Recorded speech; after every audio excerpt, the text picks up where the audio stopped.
8 Voices is the story of ordinary men and women who have faced unbelievable and at times unbearable hardship. These are the voices that speak for every person in the armed forces and those who support them. They are the men and women who live their lives like every one of us. The only difference is that their loved ones face daily danger in their job, in Britain's armed forces. And as for all of us, their lives can turn on a sixpence. But it's not about the tragedy that has befallen these brave individuals. It's their courage and indomitable spirit in overcoming that tragedy that speaks legions for the courage and determination of these brave heroes.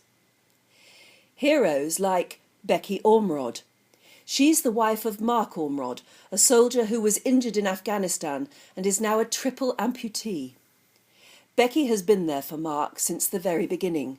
In fact, the first thing Mark did upon waking up in hospital after the tragedy was to ask her to marry him. She said yes, and they haven't looked back. Becky has been Mark's rock through thick and thin, always there and always supportive. This year they completed their family with the birth of their little boy Mason. Mark says of his wife, "Although I always put on a brave face when life is tough, Becky is the one who has sat up with me at 2 a.m. when I can't sleep. She's been the one who has calmed me down when my frustrations reached boiling point and I've lost control. And she's been the one who, I'm not ashamed to say, has comforted me when I have broken down. She understands me more than anyone else and continually supports me in anything that I want to do because she understands that in my mind I'm still the same person." And Stamford-based Jenny Green, who lost her husband Bill in an RAF flying accident in 1990. Like many thousands of widows, Jenny's way of life changed overnight after the loss of her husband. Although the service provided practical help, she quite quickly realised that sympathy and emotional support were lacking. So Jenny marshalled a small group of like-minded widows and formed the Royal Air Force Widows Association in 1992. The association offers comfort, support and a special understanding of the problems facing widows, widowers and their children. Jenny has pushed the association forward and ensured that the RAF and Ministry of Defence do all that they can. She never takes no for an answer. Or John Phillips, now in his 70s. John was a bomb disposal officer in 1982 when he attempted to defuse a £100 bomb. Unfortunately, it exploded, seriously injuring John and leading to the amputation of his left arm at the shoulder. Undaunted, John spent the rest of his life in service, working tirelessly for Confederation of Service Charities and raising a happy family. John's son went on to join the Royal Engineers and also became a bomb disposal specialist, a remarkable family with bravery in their blood. Private Carl Highnet from the West Midlands was only 19 when he almost died during an operation in Iraq in 2005. He was inside a Warrior tank which was attacked by rioters whilst supporting local security forces in Basra. An image of him covered in flames as he escaped from the tank made front pages around the world.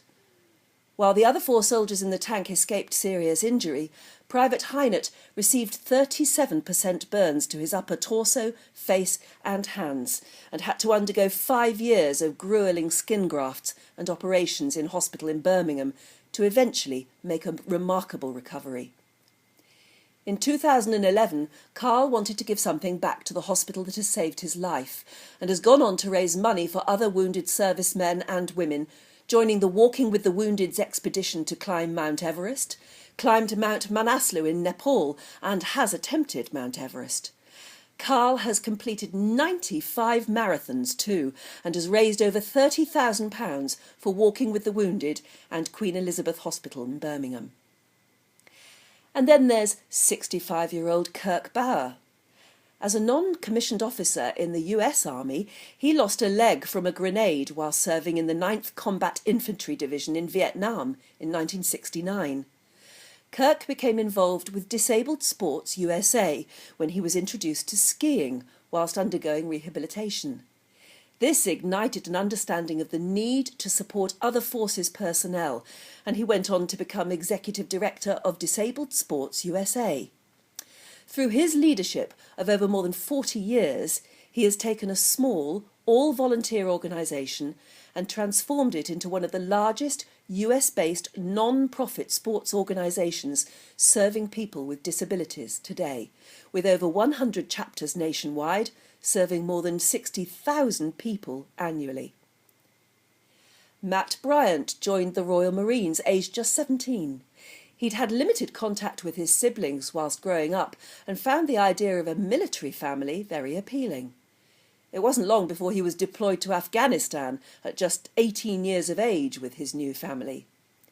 During what he describes as a kinetic tour, Matt received a series of gunshot wounds as he attempted to rescue a fallen colleague. These left him with severe and complex injuries to his arm and leg, which nearly cost him his life there and then. Matt suffered great ill health, but survived. Whilst battling his injuries, he continued to support his dependent mother throughout, placing huge responsibilities on Matt's shoulder. And in one of those awful blows that fate deals, Matt's father died unexpectedly in the summer of 2012. With his family undergoing treatment and his step-siblings living in Cornwall, this left Matt almost completely alone whilst he attended the full-time training course in West Sussex.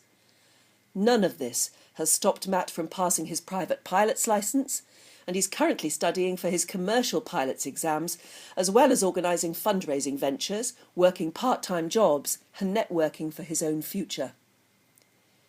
And the roll of honour is completed by Paul Burns from the Parachute Regiment. Paul was on duty in Northern Ireland when his 4-ton truck was destroyed by an IRA bomb.